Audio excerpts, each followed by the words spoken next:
بسم الله والحمد لله والصلاة والسلام على رسول الله والعاقبة للمتقين فلا عدوان إلا على الظالمين. أخيارتا شرفت له meeshan waxaan rabaa inaan maanta ka hadlo mowduuc ku saabsan aragtidayda ku salaysan waxbarashada gaar ahaan dooda ka socota jaamacadaha Soomaaliyeed. waxaan run ahaan aad iyo aad aan ugu faraxsanahay munaasabadan maanta munaasaba ay ii leedahay gaar ahaan aniga waxa weeye waa 22 bisha September ee maanta aan joogno oo maalintii 21 sano ka hor la sameeyay jaamacadda Muqdisho. taas markaa waxaan ku soo xusuustay waxbarashada bal inaan maanta si gaaban aan uga hadlo. waxa weeye marka la fiiriyo dawlad baan ahayn, jaamacad baa jirtay weyn, iskuulaad baa jiray, kuwa farsamo jiray, dal saa u samaysan baan ahayn. laakiin dagaal muddo dheer soo socday markii uu dalku dumay 88kii gobolada waqooyi 19kii villa Soomaaliya ay duntay iyadana laga soo bilaabo markaa muddadaas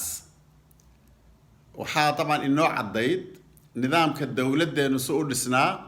dawladdu wax walba iyada gacanta ku haysay oo haba yaraatee ma ayna ku salaysnayn wax ka dhaxeeya iyadiya shacabku ma jirin. iskuulaadka iyo wax kasta iyo tacliinta hoose iyo tasare kulli dawladda ayaa gacanta ku haysay. dawladdii markay burburtay oo meeshii lagu kala tagay waxaa meeshii soo baxday cidla inaan nahay oo shacabkeenu haba yaraatee wuxuu markaa gacanta ku hayay ma jiro. jaamacaddu say u xirantay ayay iskuulaadkii oo dhanna ay u xirmeen. waxaa soo baxday markaa malaayiin ruux oo waxbarasho waqtigeedii joogtay, kuwa markii ku jiray iskuulaadka, kuwa jaamacadda ku jiray, kuwa markii caruuraha kuwii dhalanayay, intuba waxay ahayd culays bulshada ku soo kordhay oo bulshadu aysan markaa u diyaar garaysnayn, u habaysnayn, u qaabaysnayn inay caruurteeda waxbarto. maxaa jira waxbarashadu dawlad unba ku tiirsanayd. dawladdii marka meesha ka baxdayna waxa weeye qaab looga hortago dhibaatadii waa la waayay. bulshada Soomaalida ama dadka Soomaaliyeed runaha waa dad aad u qiimo badan oo aad u sharaf badan oo aad dadaal badan oo aad isu kaalmeeya. dadaal way waxay ku bixiyeen noloshooda inay dib u habeeyaan isagoo markaa dawlad kaalmeyn aysan jirin. meelaha sida xoogga leh uga falgaleen waxbarashada ka mid ahayd. waxaan xusuustaa 29kii laga soo bilaabo dadaalka la dhiibayay aad iyo aad buu weynaa. ururada bulshada ayaa qayb muhiim ah ka ahaa oo waxaan aad u xusuustaa markii dadka la yiraahdo caruurtiina waxbartaan dawladda imaanaysa, markaas ay iskuulaadkii la furayaa, markaas wax walba hagaagayaan. markaasaan mararka qaarkood waxaan weydiin jiray anoo muddo dheer banaan ku soo maqnaa baan dalka ku soo laabtay 29kii. waxaan weydiin jiray haddii dawladdii ay degdeg u soo noqon weydo maxaa samaynaysaan? waxay dhihi jireen way soo noqonaysaa. waxay diidayaan inay dhahaan waxaasaan samayn lahaa. taas waxay keentay markaa in haba yaraatee dadaal fardiga uu samaynayo ma jirin, laakiin ururada bulshada oo in badan oo runahaan dadkii wax yaqaanay ah iyo in badan oo banaan ka soo noqotay dadaal weyn waxay ku sameeyeen in dib loo habeeyo waxbarashada, iskuulaadka la furo, dadkii ay dhexda u joogtay waxbarashada la sameeyo. waxaan aad iyo aad u xusuustaa nin doctora oon safar isla galay 93kii 94kii 2 mar aan isla safarnay ayaa waxaan weydiiyay caruurtu iskuulkay dhigtaan. markaasuu yiri iskuul maanta furan ma jiro.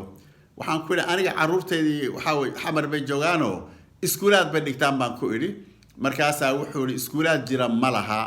ninkii muddo dheer oo 2 sano oo kala ilmihiisii iskuul muuna keenin. maxaa jira dadka qanaacadooda waxay aad iyo aad ugu kalsoonaayeen dawlad waxa u qabata inay jiri doonto oo soo noqonayso. laakiin run ahaan ururada bulshada dadka wacyiga laha markaa ka shaqaynayay, dadka wax garadka ahaa, dadka inay bulshadan wax dhisaan goostay, waxay sameynayeen wax fara badan oo dadkaasi dhib yaraana loogu qanciyo. waxaa ka mid ahayd in iskuulaad yaryar la iska furo, caruurtii imaanaysa markay waxoogaa joogaan dhar loo soo gado, dhar cadcad wiilasha loo labiso, gabdhaha dhar kale oo ka duwan loo sameeyo marka ilmihii marka dadkii aan dawladda iska sugaayay markay arkeen caruurtii dariskooda oo iskuulaadkii aadaysa markay arkeen iyaguna horbay ilmahoodii ka amreen muddo aan sii dheerayn ayaa dhowr iskuul oo waaweyn oo kamid ahaa Majmuucul Qura oo kamid ahaa Al-Fajri kamid Ahmed Guray iyo kuwa kale oo badan oo ka daba yimid iyo kuwa maartay Al-Aqsa si Booramo oo kale meelo badan oo kale sida maartay Tadaamun oo kale iskuulaad fara badan ayaa run ahaan Imaam Nawawi iskuulaad fara badan ayaa ka samaysmay gobolada kala duwan alxamdulillah markii meesha soo gaadhay run ahaan maadaama magaalada Muqdisho oo dadka ugu badan ay markaa deganaayeen dadka nagi run ahaan hawsha isla wada in kamida ayaa waxaan hoos ugu sheekaysanay oo haddii caruurtani ay iskuulaadka ka baxda barito oo secondary la dhameeyo maxay sameynayaan taban jawaabtu waxay noqotay banaanka ma aadayaan maya dal ma la arkay dhamaantii caruurtiisu banaanka ay ku soo baratay maya way jiraan dad ilmahooda banaanka ula cararaya laakiin waxaan hubaa inaysan jirin dal suu u dhan yahay caruurtii intuu banaanka u diray ku guuleysay waxbarasho ma jiro waa inay waxbarasho dalka gudihiisa tahay saadaradeed baa waxaan ku sheekaysanay laga bilaabo 93kii 94kii 95kii ilaa 96kii afarta sano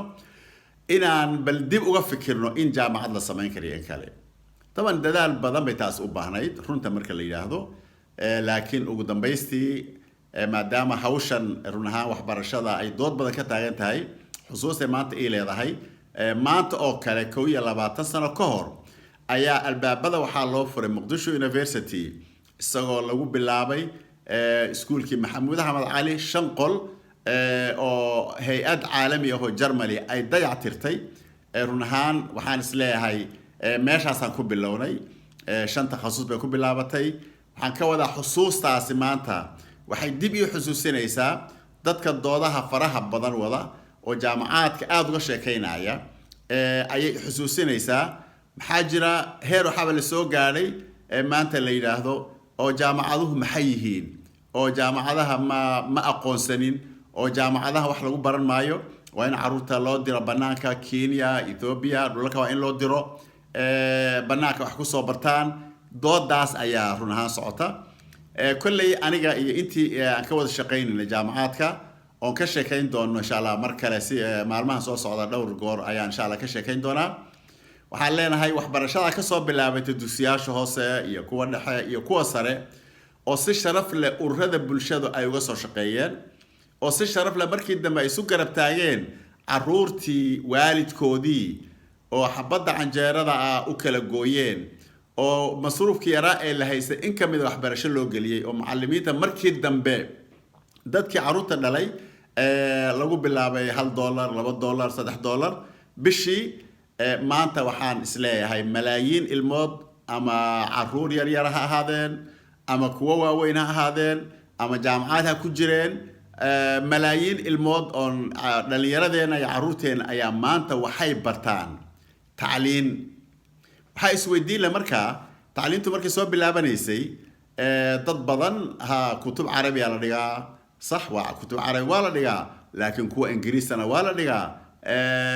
لقويك أوجب بدن واسدة سواء أساسي هاين دتك عندنا مقص بكرين وفي الصومالي لو مقص بكرين إن لو قصبنا معنا وين مسامينين محاجر وحال ربع دتك مركي عادية آذن تبر لهين يجو وحي قبان كران بي قبانيان وحي بران كران وي برانيان سادرات روحي إنجليزي قاننا دتك إنجليز بحكو برايي روحي يقاني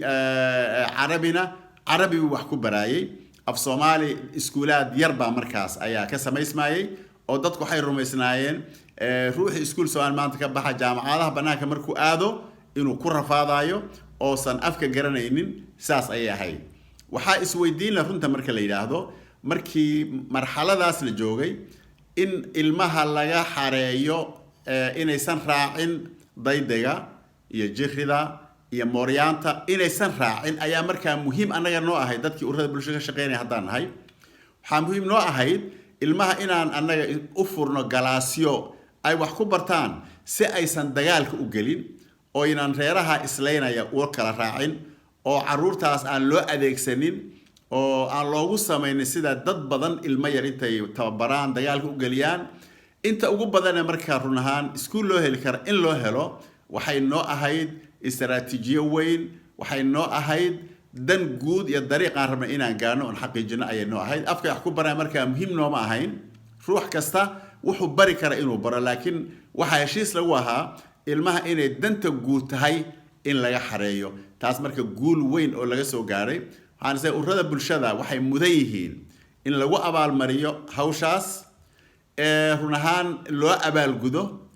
oo run ahaan dadka bannaanka ka yimid oo qaxay way ku mahadsan yihiin wax weyn bay tacliinta ka qabteen oo dad badan bay iskuulaad ka bixin jireen laakiin in badan hadda markay soo noqdeen waxaan ka dareemaynaa inaysan marxaladaas run ahaan la soconin inaysan waxa la bartay oo dhan la fiicnayn in qaab wax loo baranayo dhan ay u arkaan qaab aan macno weyn u lahayn in ka mida waa dadkoo dhan maaha in ka mida alxamdulilah carruurtooda way soo celiyeen iskuulaadkii waxaasay dhigtaan idan markii jaamacatu muqdisho sanadaas aan furnay waxay annaga noo ahayd run ahaan guul aad iyo aad u weyn waxaa xusuus mudan oo raba akhyaarta inaan u sheego markii aan jaamacadda aan muddo 4 sano ka badan ka soo shaqaynaynay oon go'aan ku qaadanay oo dhowr iyo 10 dal aan ziyaaro ku tagnay bal inaan soo hubino curriculumka iyo qaabka jaamacadka loo sameeyo aan soo hubino oo jaamacad aan xoolana haysanin amnina haysanin ma la samayn karaa aan inta adduunkan u soo maraynay oo khubarada Soomaalida aan la tashanaynay runaha waxaas oo markaan samaynaynay danta aan ka lahayn dhalinyarada Soomaalida bal intii gudaha wax lagu baro karo in lagu baro ayaa asalka ahayd waxaan xusuustaa xafladii aan qabanay oo run ahaan xaflad casiis aad qaali noogu ahayd waxaan u yeedhnay odayaasha Soomaalida annagoo groupkanaga markaa wadnay dad la yaqaano oo tacliin ka soo shaqeeyay oo dibadhis ka shaqeeyay oo relief ka shaqeeyay yaan ahayno dadka u gargaari jiray laakiin hal ruux oo xafladii yimaada waa la waayay طبعا waxa way wax la yaab leh ayay ahayd maxaa jira dadku ma rumaysnayn jaamacad aan dawlad wadin inay samayn karto mayna rumaysnayn waxa yaab leh laba nin oo kamid ah dadka Soomaalida oo wax bartay inaan labadaba dabcan mid walba inaan u dhibno hal faculty mid waliba wuudida oo wuxuu warbeentan inaga daayimay inaga hadda been isu sheegayna run ahaan Mooriyaantii markii magaalada Muqdisho joogtay in kamid waxay dhaheen ma furi kartaan laakiin jaamacaddii saasa lagu furay waxay marka furtay jaamacadda Muqdisho albaab khayr qaba oo tacliintii hoosana si xoog leh kor u qaaday tacliintii sarana si weyn u geesinimo geliyay muddo gaaban kadib in jaamacad la furo taban xalaqada soo socota insha Allah waxaan rabaa inaan ka shakeeyo daqaa'iq ku saabsan jaamacadka marxalada ka dambeeyay say u bilowdeen iyo say u tarmeen iyo tayadooda qaabka looga shaqeynayay ayaa xalaqada labaad noqon doontaa waxaan aad iyo aad uga mahadcelinayaa dhammaan intana soo kaalmaysay ururada bulshada haddaan nahay waxaan aad uga mahadcelinayaa dadka iskuulaadka naga soo kaalmeeyay dadka jaamacadka kaalmeeyay dadka waxbarashada kaalmeeyay ama Soomaali ahaadeen ama dad kale ha ahaadeen waxaan rajaynayaa mararka soo socda inay doodaasi sii weynaato maadaama jaamacadka maanta ay ka jiraan dood aad u culus oo bashaki uu ka jira ah ma jiri kara mise ma jiri karo qaar kamid ay leeyihiin in la furo maba ahayn ba aslan maxaa jira waxaan u maleynayaa de waa in akhyaaraho caruurtoodii iyagu jaamacad banaanka u helay laakiin waxaan hubaa aniga iyo inta jaamacadaha gudaha caruurtooda iyo iskuulaadka ku bartay kama shalaysnin waana ku faraxsanahay waxaana rajaynayaa mustaqbalka jaamacadka maanta jira in kamid ka sheekayn doono in ay noqdaan jaamacad la tartama jaamacadka adduunka xalaqada soo socota waxay ku saleysnaan doontaa taranka jaamacadka iyo tayadooda. Assalaamu calaykum waraxmatullaahi wabarakaatuh. Shukran.